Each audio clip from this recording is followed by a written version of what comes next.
Good morning. Welcome to the First Religious Society Unitarian Universalist. I'm Marcus Lyle, and I have the privilege of serving as your worship associate this morning. If you are joining us for the first time, welcome. We're glad you're here.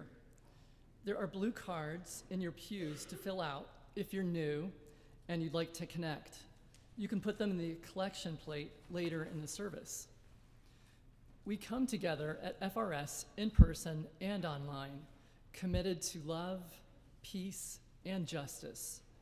Our mission and our invitation to all of you is to come as you are, journey together in love, act with courage, and transform our world. If you are worshiping online and would like to access this morning's order of service, please click on the link just below the live stream.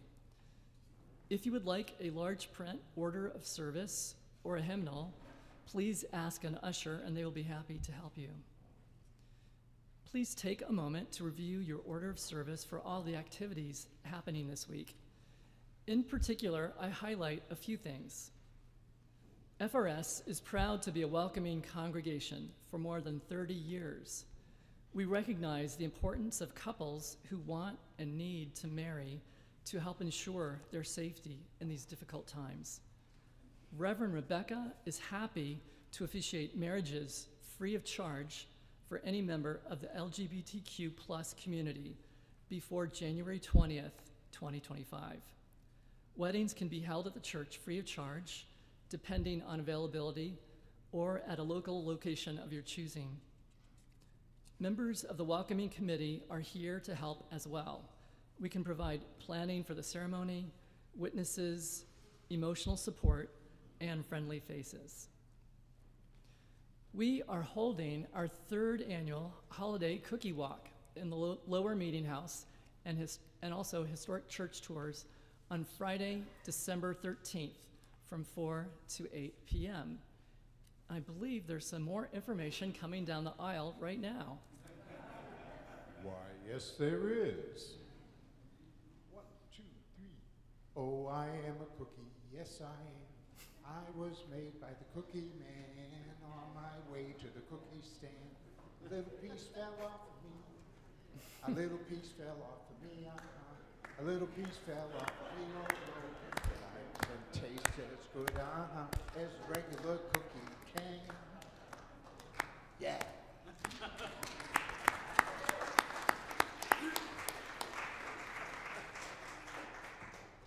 Hi, everybody. I don't know how I keep getting into these things.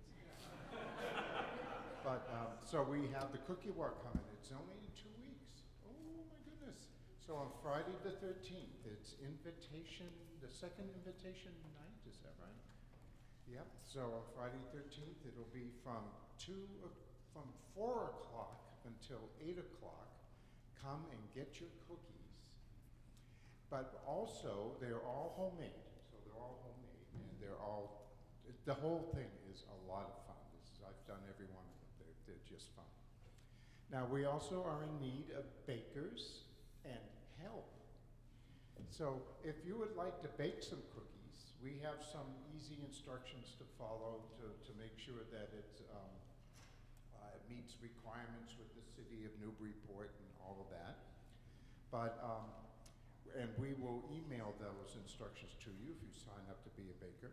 We have sign-up list in the back for more bakers and also for setup help, which are 2 shifts, and you can sign up for 1 or 2 of them. It's 2 to 4 and 4 to 6. 6 to 8.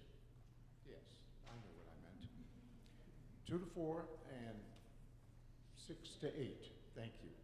And that's the setup, and also close down, so after 8 o'clock, and it's really easy. There's not much to do at all, but it's just a chance to get together and enjoy yourselves with other people and share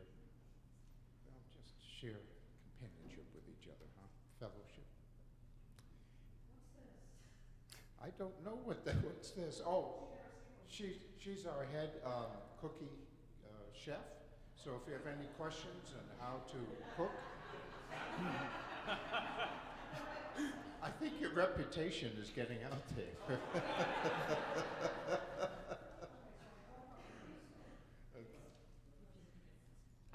I broke up with my stove. Okay, but she's still the expert. And I think this will be out there after church. Take anyone wants to sign up for any of those positions. Oh, we could also just use some greeters from the night. You just show up and you get free cookies and you get to talk with people. Yeah, it's fun. Thank you. Thank you.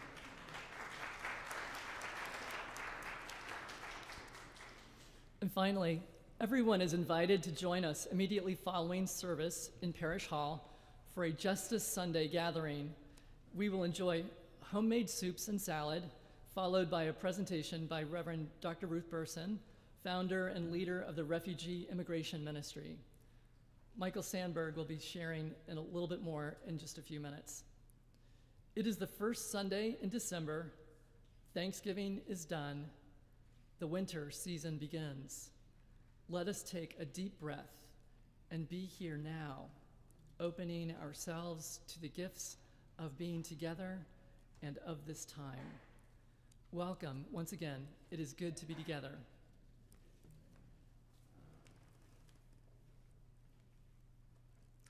It is indeed good to be together. Advent is one of my favorite times of the year for the many and manifold ways that it can hold meaning for us. So I invite you to be here fully now, to set aside all that may be heavy on your heart, that may be causing concern or even excitement in your mind. Let us come now together. Our call to worship is a mingling of words from Jan Richardson and myself. The season of Advent means there's something on your horizon, the likes of which you have never seen before. It is not possible to keep it from coming because it will. That's just how Advent works. What is it? What is it? It needs space. There's something on your horizon. It needs to be left alone yet witnessed in its becoming. What is possible is not to see it, not to miss it, but to turn just as it brushes past you, and then you can begin to grasp what it was that you missed. Like Moses, the cleft of the rock, watching God's hindquarters fade in the distance. There is something on your horizon. So stay, sit, tarry, ponder, behold, and wonder. There will be time enough for running, for rushing, for worrying, for pushing. For now, stay, wait. There is something on your horizon. Let's rise together in body or spirit and join together in our opening hymn, number 318, We Would Be One.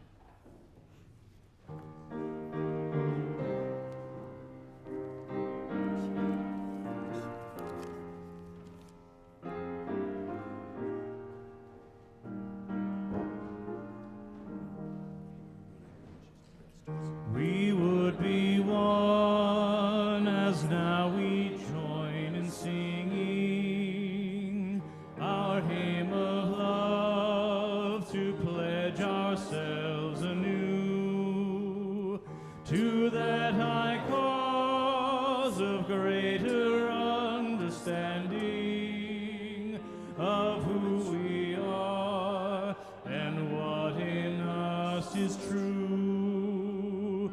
We would be one in living for each other to show to all a new community. We would be one in building for tomorrow a nobler world than we have known today.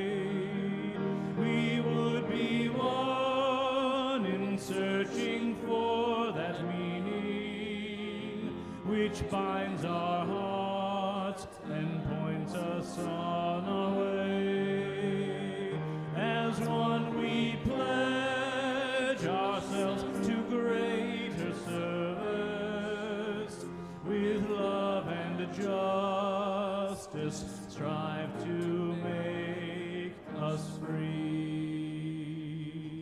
You may be seated.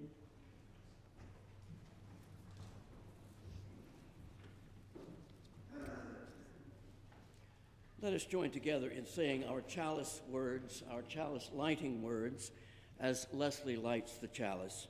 The words can be found in your order of worship. We gather this hour as people of faith with joys and sorrows, gifts and needs. We light this beacon of hope, sign of our quest for truth and meaning, in celebration of the life we share together.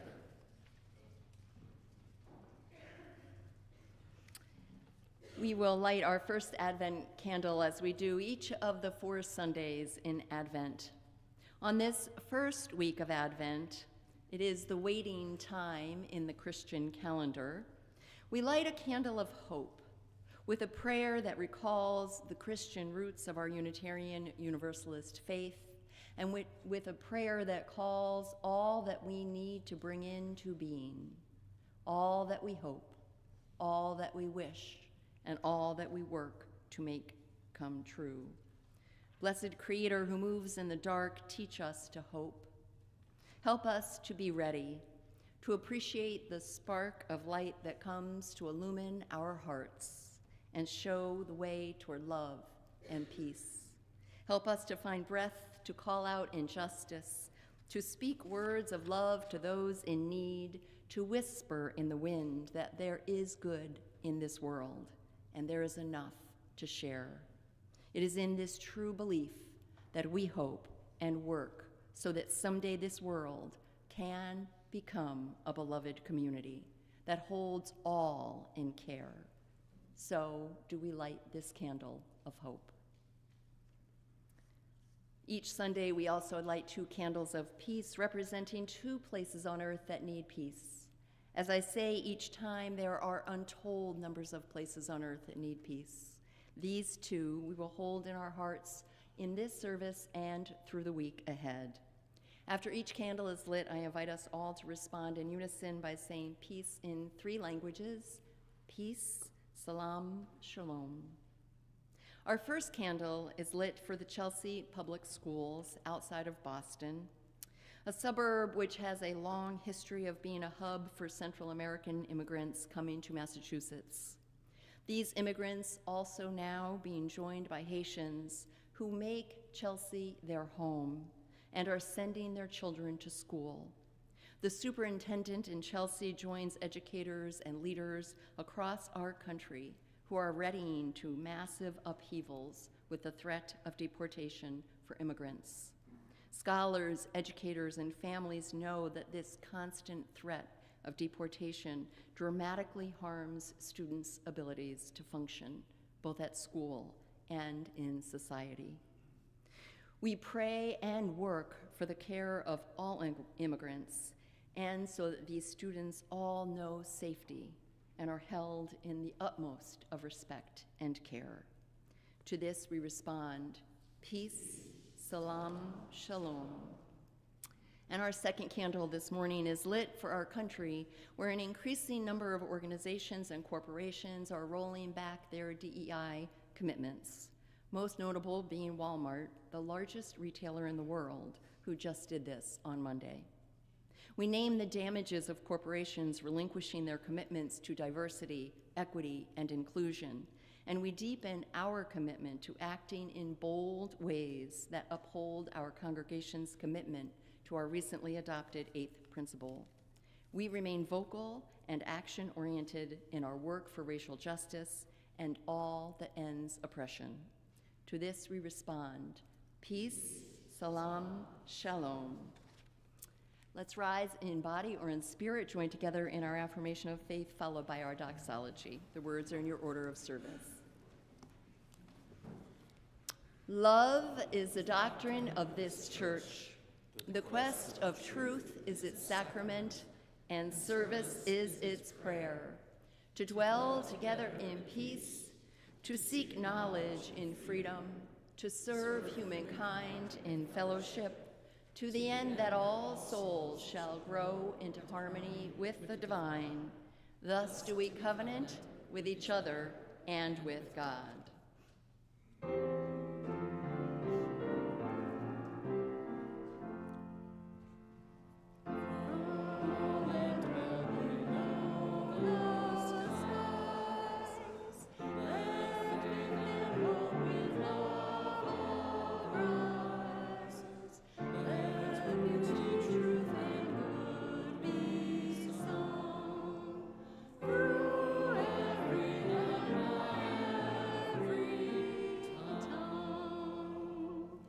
You may be seated.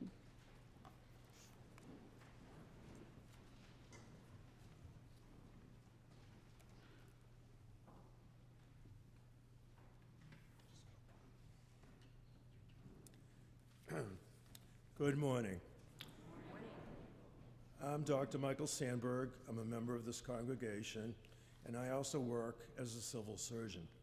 In this country, all legal immigrants to the United States have to go through a medical process, and that medical process can only be done by a doctor who's been appointed as a civil surgeon by the Immigration Service. I was appointed in 2001, and I've helped many thousands of legal immigrants with the medical aspect of their green card application. When people come to this country and ask for asylum, they're not allowed to work for the first 6 months after they make that application.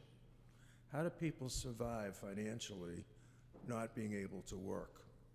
Some immigrants come with money.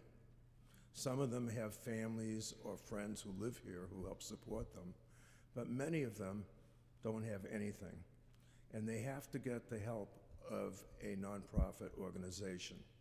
One nonprofit organization that specifically does that kind of work is called RIM, Refugee Immigration Ministry.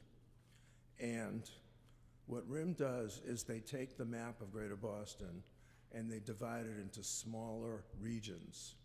And these are called clusters. And in a cluster, they ask that the organizations, the religious congregations, join together to work to support one asylum immigrant. And this is a brilliant idea for two reasons. One is, instead of one congregation trying to do it all and then burning out, working with several congregations together makes it easier. And secondly, during the time that you're working with other congregations, you're meeting with those people, and it's a way of improving the neighborliness and the connection between congregations.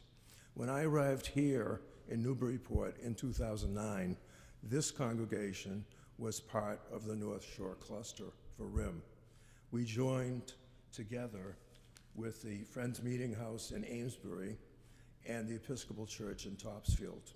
And we supported a woman who had escaped from genocide in Rwanda, and we had an apartment for her in Amesbury.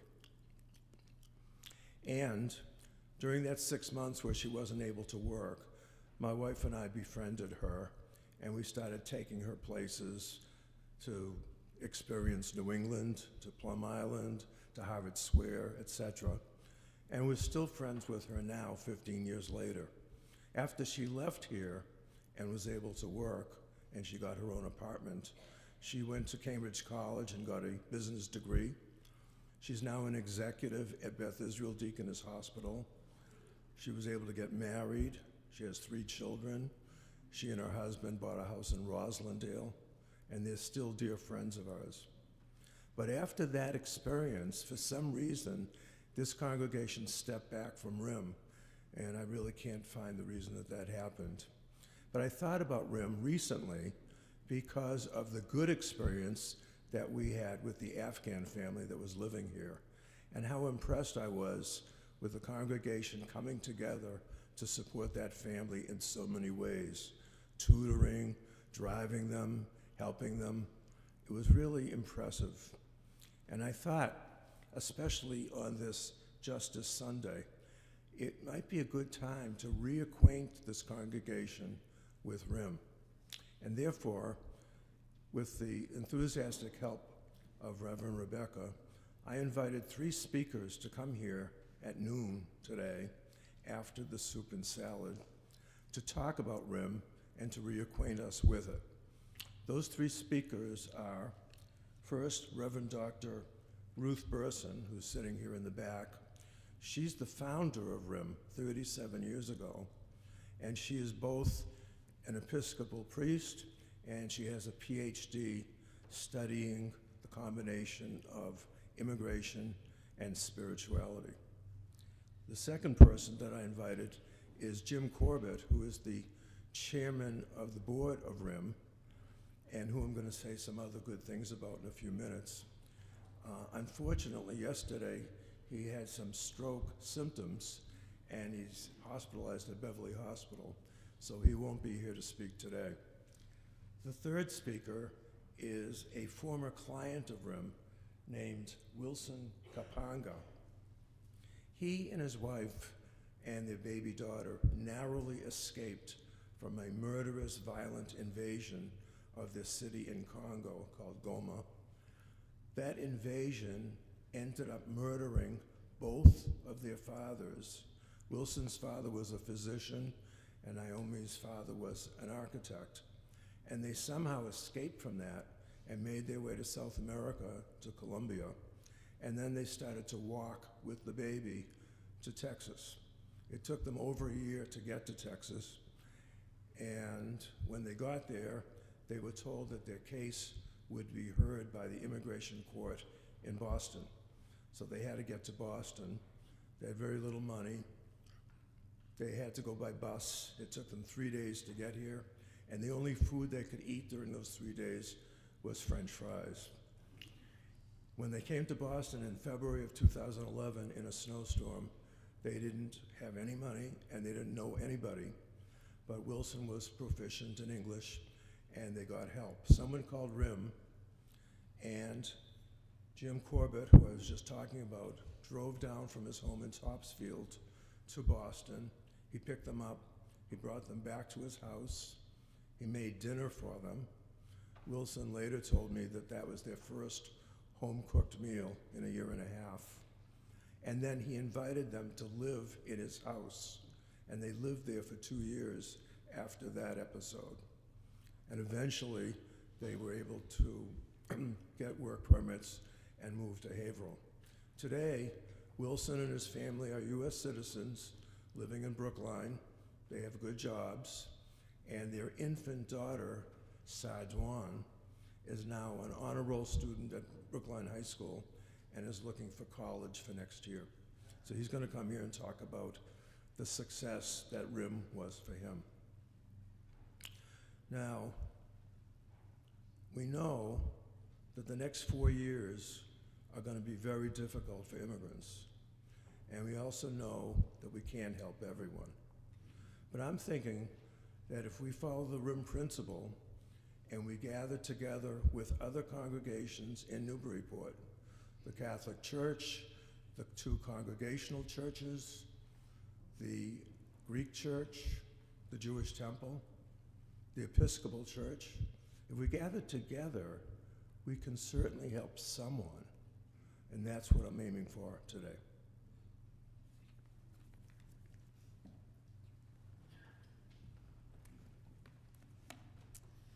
The generosity of our community is an essential ministry that supports the work of the church, both in Newburyport and beyond. Each week, 50% of the Sunday offering, not designated as a pledge, goes to a local community partner engaged in important efforts to transform our region.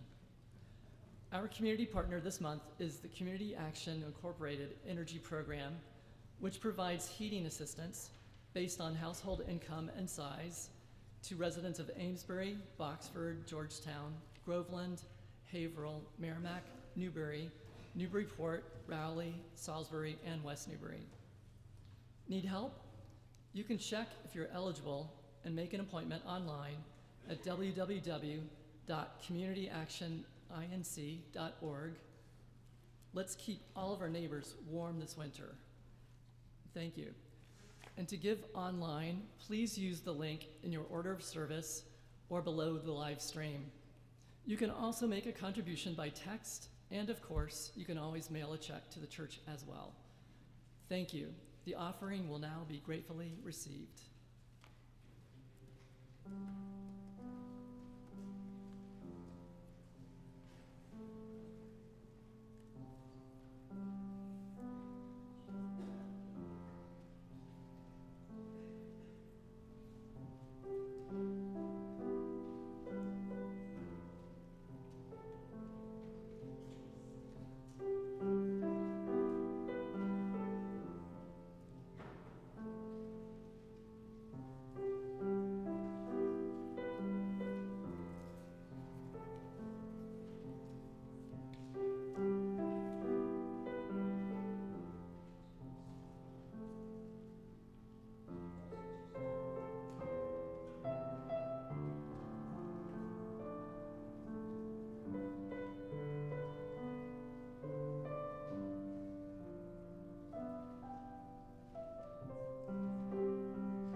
Thank you, Elise.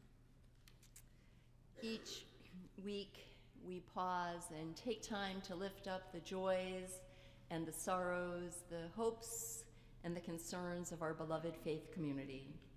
This morning, Bettina Turner, our pastoral care associate, will light candles as I read what has been shared with me in advance and in our journal, which you are always invited to write in, located in the vestibule before each service.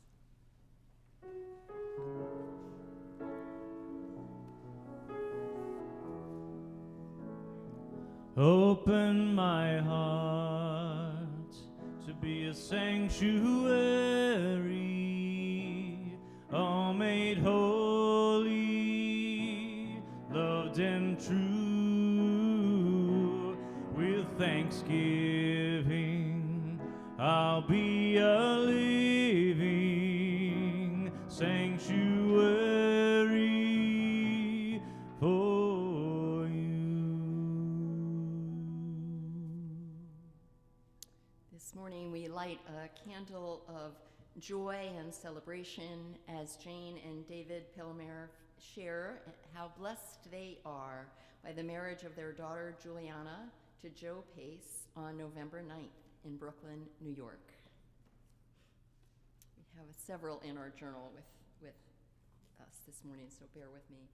I believe the others are both mixtures of concerns and of sorrows. We light a candle of sorrow and joy from Anne Mulvey, who writes that about 2 weeks ago, a person near and dear to Anne and her family, from the second of 3 generations who are still with us, who had been addicted to alcohol and drugs for many years, and who was lost for many months, this person was found by their sister visiting Connecticut from the West Coast, and they are doing okay. Anne says it is the most wonderful Thanksgiving gift with a big heart.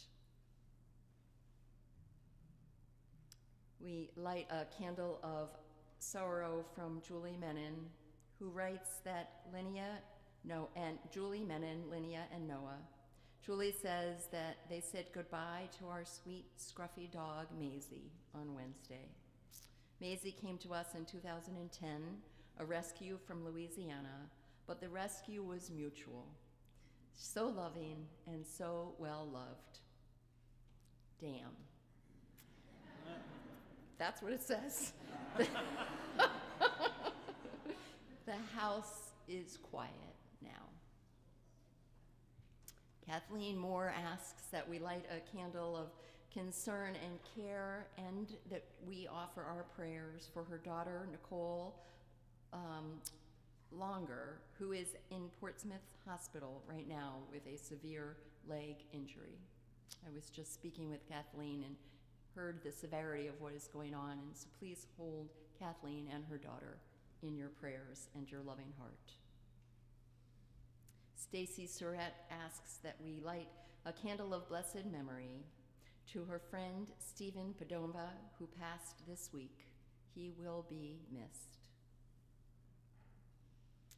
And we light another candle of sorrow, though we could light many for this, a candle of sorrow for World AIDS Day 2024, in memory of all who were lost to the disease and all who are living with it still, facing stigma and discrimination.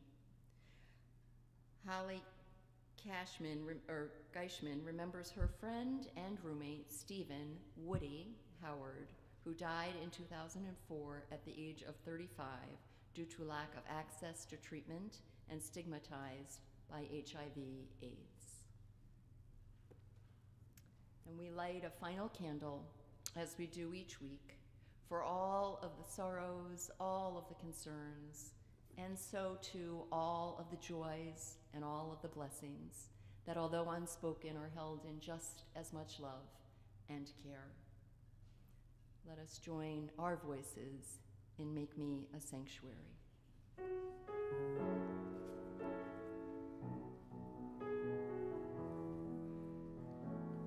Open my heart to be a sanctuary, all made holy, loved and true.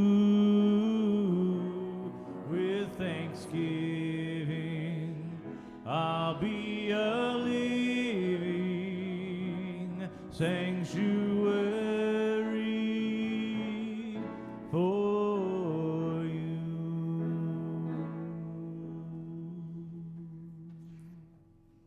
I invite you now to join together in a spirit of prayer, meditation, contemplation. As I share the words, thank you, Lee Pearson, of John Rodell. Life became less exhausting once I stopped trying to be the smartest person in the room. Now, I just try being the most human person. I've found that nobody really ever misses my shallow insights on geopolitics or economics. The biggest thing people need from me is the space to tell some of their story.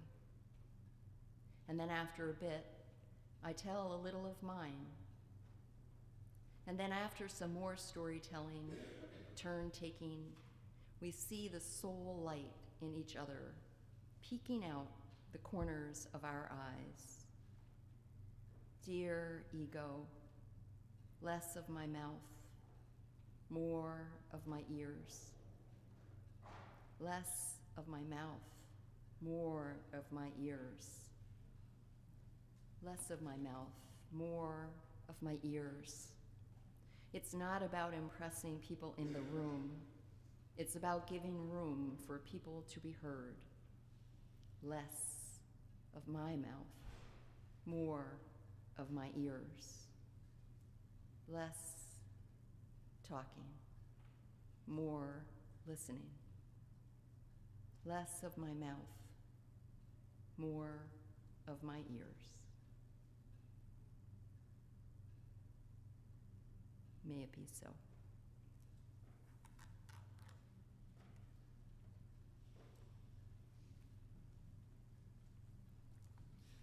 "16 years ago, as I was studying to become an interfaith minister, I became a hospice volunteer with Solomore Hospice and began visiting residents at Maplewood Rehab and Nursing Center in Amesbury.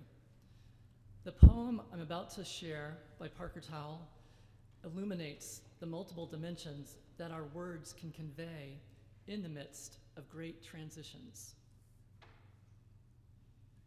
He volunteered with a dying patient, expecting to go through the 5 stages of grief at the first meeting.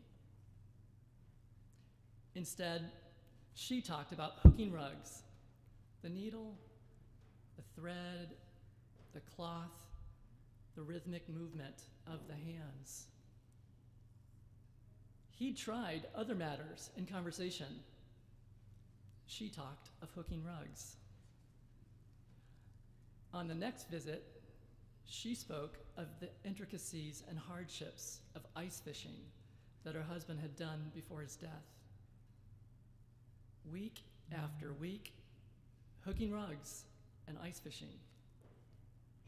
Angered, he said to his friends, "I can't go on with this interminable hooking rugs and ice fishing." One day, as they sat in the hospital cafeteria, she going on, he bored and vexed with hooking rugs and ice fishing, the room went silent. Air turned a luminous shade of green. Hooking rugs and ice fishing stopped. She leaned over and said, "I could not have done this without you." And then on again with hooking rugs and ice fishing. Soon after, she died. At the funeral, relatives said to him, "Thank you. All she ever spoke about was you."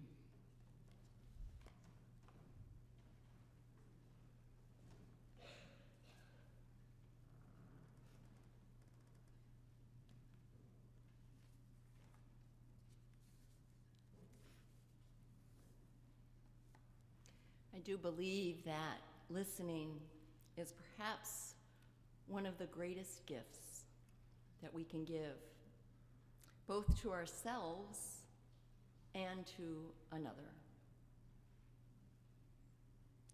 Don't let people fool you with their words. We all need to be heard. We all need to be seen and known.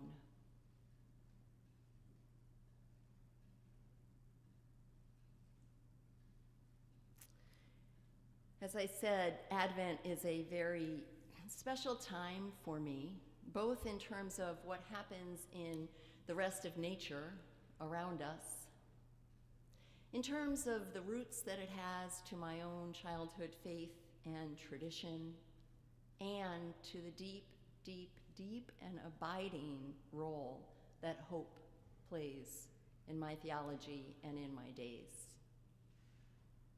The real invitation of Advent, regardless of your theology or religious beliefs or following or upbringing, the real invitation is to lay it down.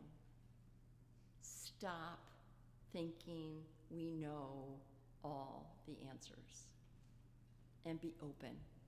Be open to what is waiting for us to see and hear and listen. And it is, in my experience, the opposite of what many of us are trained to do. When things happen in the world like they are right now, right, there's this impulse to like, do, fix, figure. What are we gonna do? What are we gonna do? When perhaps what we need to do for a moment is make sure we actually understand what is necessary to be done, what is really happening, and what our place really is. It is a time of waiting. And waiting is not for the faint of heart. The thing with waiting is it might only need to be a moment, or it might be a very long time. I wanted to thank Michael with his generosity of both bringing our guests here, but also of his waiting.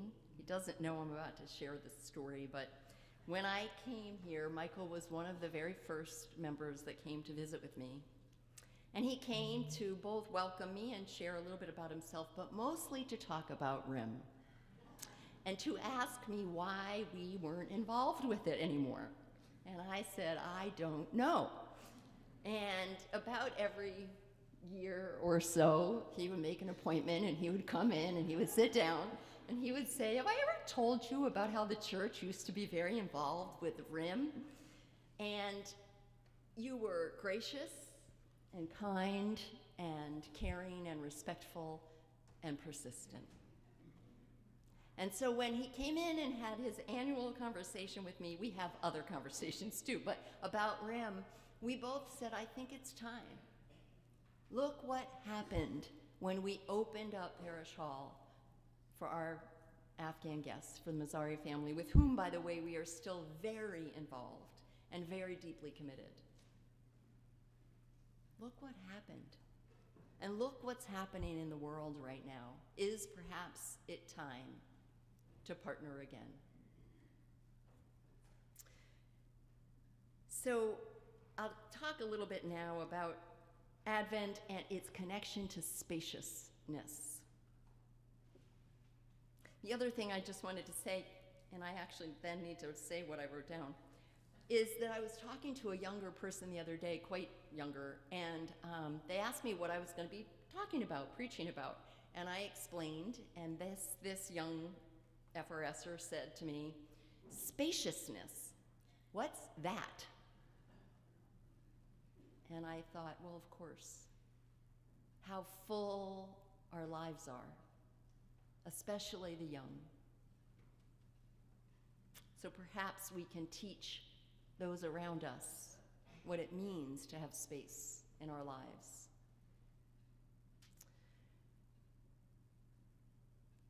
When hard pressed, this is Psalm 118, when hard pressed, I cried to the Lord, he brought me into a spacious place. He brought me forth also into a large place. He delivered me because he delighted in me. These words of despair and promise, written by King David in the 11th century BC, heralded the need for space in difficult times. And they were also precursors to what the role of ritual would be in Christian worship. King David, son of Jesse, second king of Israel, who beat Goliath, ultimately united the 12 tribes of Israel, he also lived for a time like Robin Hood, and he brought other outlaws and refugees together. David was not the first king of Israel, that was Saul. He was not the most renowned, that was his son, Solomon. David himself was known to later ages as a precocious warrior, a chivalrous opponent, and a singer of the Psalms. Not only did David exult, but he also felt defeated and called to his God, who delivered him to a large space, a place of spaciousness. 1,000 years later, Jesus was born next to the spaciousness of the Judean desert, at a time like ours of political unrest. Now, in his early years, Rabbi Jesus studied the laws of his religion and of the times. Later, he would rebel against all violence, all segregation, and all oppression. He would eat with the lepers, the women, and the outcast. He would heal the sick and make friends with the tax collectors. He would be pursued by enemies and sought after by his followers, and he would show up time and time again, even when he was weary. Yet, even in his life, there were times that Jesus needed space. And at such times, he would go to the mountains to be with his God and pray. As Serena reminded us in her reflection about Gandhi a few weeks ago, we all need space, sanctuary in our hearts and in our minds, a place where we can rest for just a while, especially in disorienting or worrying times, especially in times like these. Thankfully, Advent is a time that is all about rest and waiting for the hope and the clarity that we so desperately need. It's the time of year when the rest of nature slows and becomes quiet, as if in a long pause, so that it can reflect and release the past year. The earth holds dormant seeds until their time rises in the spring or the summer. December is the start of hibernation, interiority, and reflection. So too are we part of the natural cycles of life. Yet unlike the rest of nature, this time of year for many of us is one of the busiest times of the year. With capitalism in full throttle, the stores and the sales speed up, the pressure to give the perfect gifts mounts, and the comparisons to other people increases, bringing the epidemic of loneliness along with it. We can choose another way, my friends. Rather than reach for more and fill our days, we can turn to each other, to the rest of nature, and to our deeper selves. We can let go of the gadgets and the commands, be less consuming and more giving of ourselves, our attention, and our care. We can turn this into a season of spaciousness. Spaciousness where quiet is our song, and the nighttime sky and candlelight windows are our companions. Spaciousness, by the way, is not the same as time. We can have a lot of time and have no space in our minds or hearts. We can have little time and much space. So let's take a moment right now to connect within to that quiet pause within you, ourselves. That space between all of your busyness. Just for a moment, invite a connection to that space, that place within you that is not filled with worries, regret, concerns.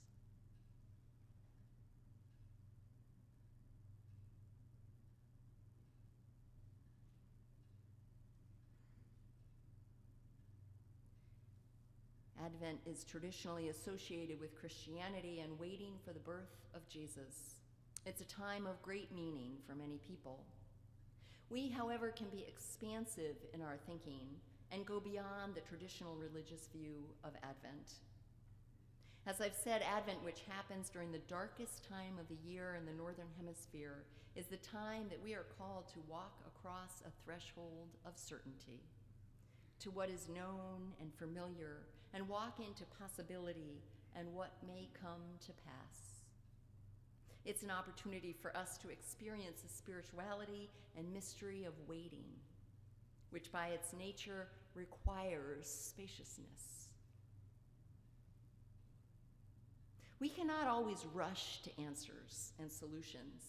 We need spaciousness and a willingness to be present, to see and listen so that we may receive clarity. Without such space, our creativity is sure to dim. Without a consistent practice of creating space, we become reactive, fearful, overwhelmed, and angry. We lose that connection from deep within ourselves. Advent is the time in which we practice this sacred art of learning to see in the darkness. With our friends, we can stay in the dark just long enough until we can actually see the other light that is always there. The light from the stars, the moon. And it's in that light, so beautifully beheld, that we experience things anew. It is that night light that illuminates parts of ourselves we perhaps feared we had lost. With all that goes on, we fear we lost our joy, our tenderness, our creativity, our love, optimism. The starlight will rekindle our creative impulses. Clarity will come. Christianity and Judaism are not the only religions that speak of this need for spaciousness, by the way. The Tao Te Ching references the power of spaciousness in chapter 11 so beautifully with these words. 30 spokes share the wheel's hub. It is the center hole that makes it useful. Shape clay into a vessel. It is the space within that makes it useful. Cut doors and windows for a room. It is the holes which makes it useful. Therefore, profit comes from what is there, usefulness from what is not there. Why is it so hard to allow for space when we know it's good for us? We must discipline ourselves to stop grabbing more of everything. And by the way, there is nothing wrong with us that we grab. We are responding exactly the way certain things have been designed to make us respond. Just set it down.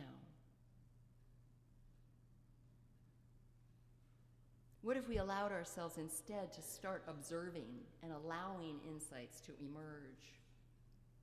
Connecting ourselves to the still point within, the axis mundi, our inner compass. There's nothing we have to do to get ready for spaciousness. Spaciousness is not for sale at the local spa. They may tell you it is. It's not even for sale at Jabberwocky, though I love books as much as the rest of us. Space is here waiting for you and for us amidst all of our concerns, all of our wishes, our bottomless to-do list. It is waiting for you to say, come in. There's nothing we have to do to prepare. I want to invite us all now into that space with a visualization. Take just these 4 minutes for yourself to have a taste of space.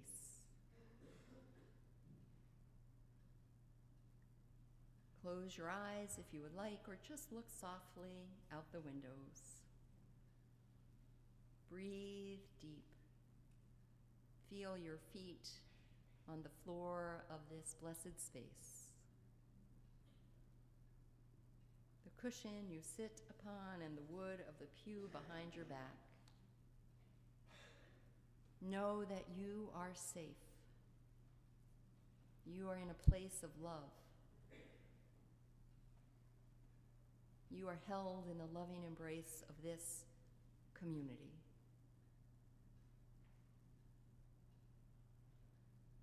Keep breathing deeply and notice if you have tension in your body. Perhaps opening your palms, relaxing your jaw, settling.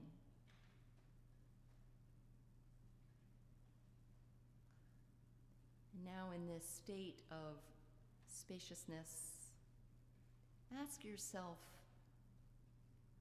what is it that you most need for this holiday season?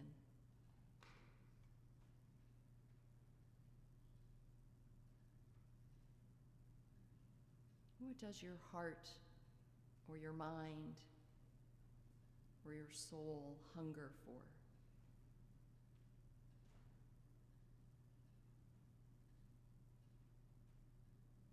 How can you be your own best friend?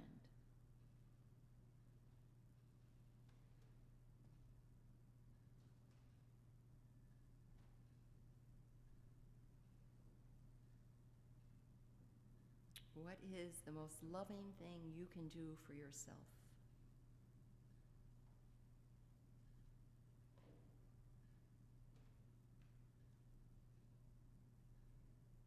See whatever comes to you and accept that. If nothing comes, do not be concerned. Trust that it will come later when the time is right.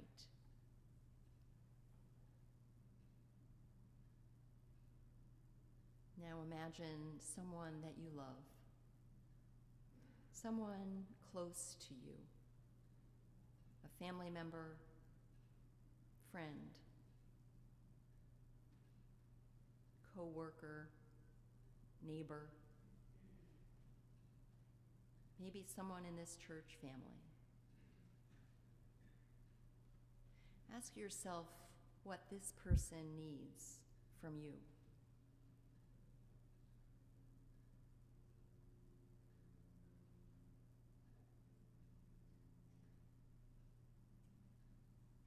What is it that you can be or do for them this holiday season?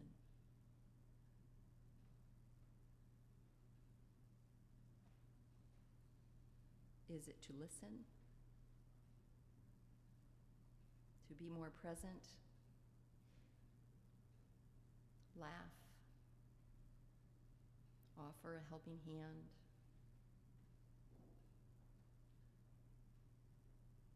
Connect to what this person needs most from you.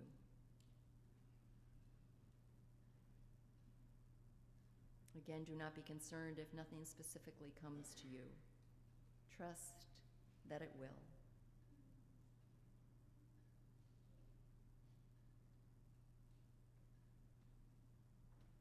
And last, consider now the world around you. The town you live in, the neighborhoods nearby, the country, the larger population of the earth and her creatures? How are you being called to help this world? How can you live in a gentler, more brave, or caring way?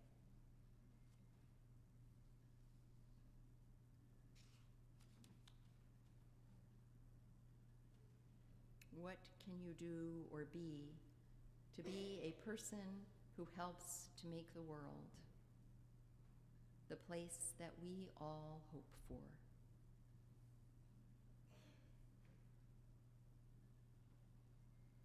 Now, breathing in this peaceful place, know that you take this space and this peace with you. And you can return here anytime you wish. Feeling that space within, know that as we are spacious, we create space around us. Taking a deep breath in, bring yourself fully back into this space. Maybe gently move your fingers or your hands.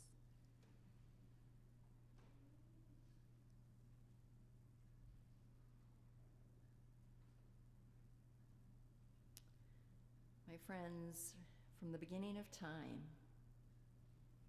human instinct is to fix, to react.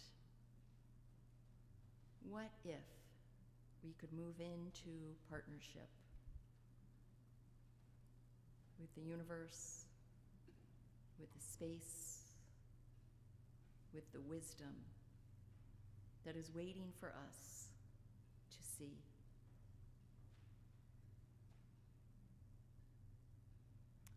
May you be blessed with spaciousness in all of your days. May you welcome its companionship and learn the gifts of its ways this day and every day. Amen.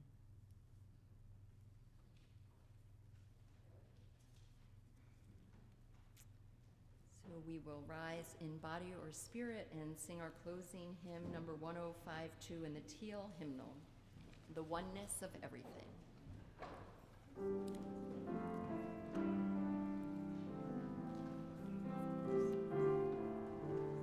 Far beyond the grasp of hands, or light to meet the eye, past the reaches of the mind,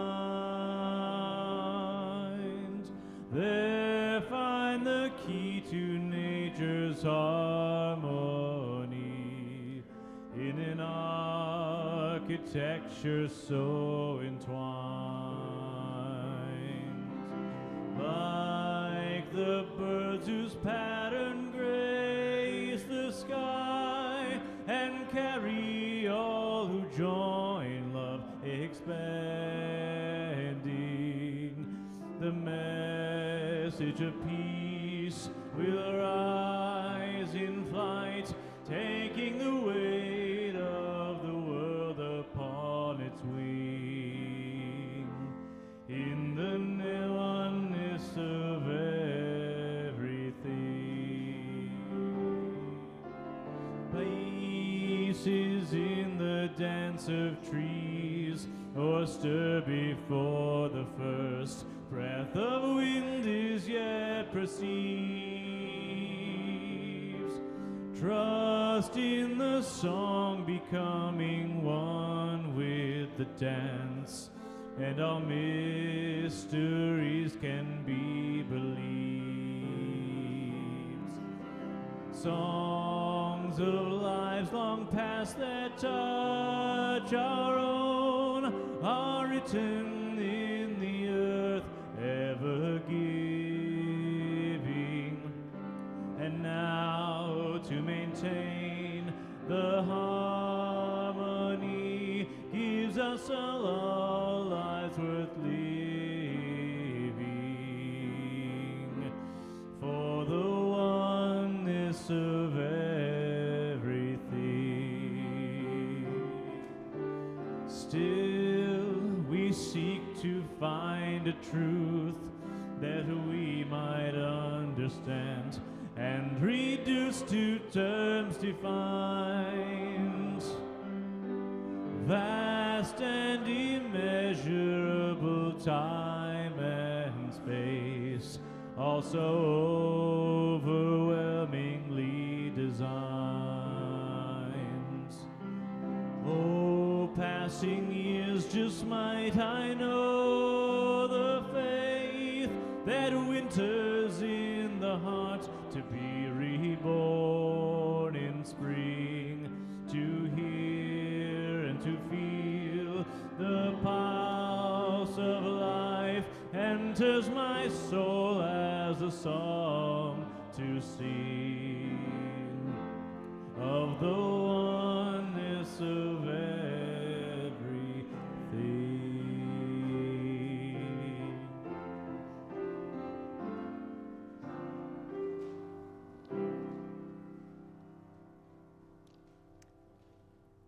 Let's join together now in our unison benediction as Marcus extinguishes the chalice. The words are in your order of service.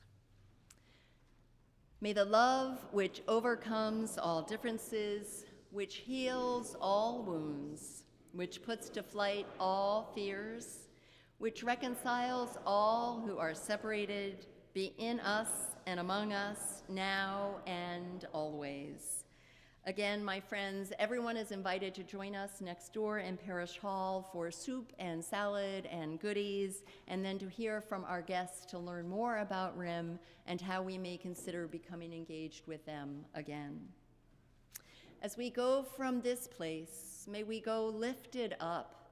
May we go remembering that we deserve the sacred space that is part of the gift of being here and of being alive, that it is not more that makes things better, but it is being here and now, present, fully awake, fully aware, noticing the friends, the gifts of listening, the gifts of children awaiting a holiday season, noticing the pain in our heart when we hear of the heartaches and the challenges in the world, and recognizing that we are blessed to feel with such compassion. For it is that compassion that will drive us to action. As we go through each of these days, my friends, go in peace. Be the love that this world needs. Have courage. Be good to all people. Return to no person evil for evil. Amen and blessed be.